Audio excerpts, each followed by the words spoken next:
పూర్తి తెలుగులో మాట్లాడడానికి ఆంగ్ల పదాలు లేకుండా తెలుగు మాట్లాడాలంటే ఎంత నలుగుతుందో నాకు అర్థమవుతుంది. ఇబ్బందిగా ఉంటుంది. ఒక ఇంగ్లీష్ పదం లేకుండా అదే మరాఠీ తీసుకుంటే ఒక్క ఆంగ్ల పదం లేకుండా మరాఠీ మాట్లాడచ్చు. ఖచ్చితంగా మాతృభాషకి మటుకు మనం చాలా పెద్దపీట వేయకపోతే మనం చేతులు మనమే నాశనం చేసుకునే వాళ్ళం అవుతాం.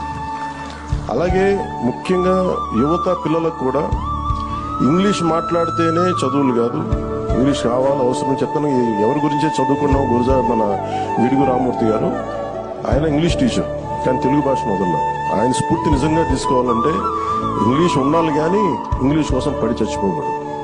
అంటే ఇంగ్లీష్ లేకపోతే మన బతుకులు లేవు, అట్లా ఏం అవసరం లేదు, కానీ ఇంగ్లీష్ అవసరం అంతే. అంతేగాని ఇంగ్లీష్లో చదివితేనే మన తెలివితేటలు వస్తాయి, ఇంగ్లీష్లో చదవకపోతే రావు అనేది ఆ దుస్థితి నుంచి మనందరం కూడా దీన్ని బయటపడాలి. ఈ సందర్భంగా ప్రతి ఒక్కరిని కోరుకుంటూ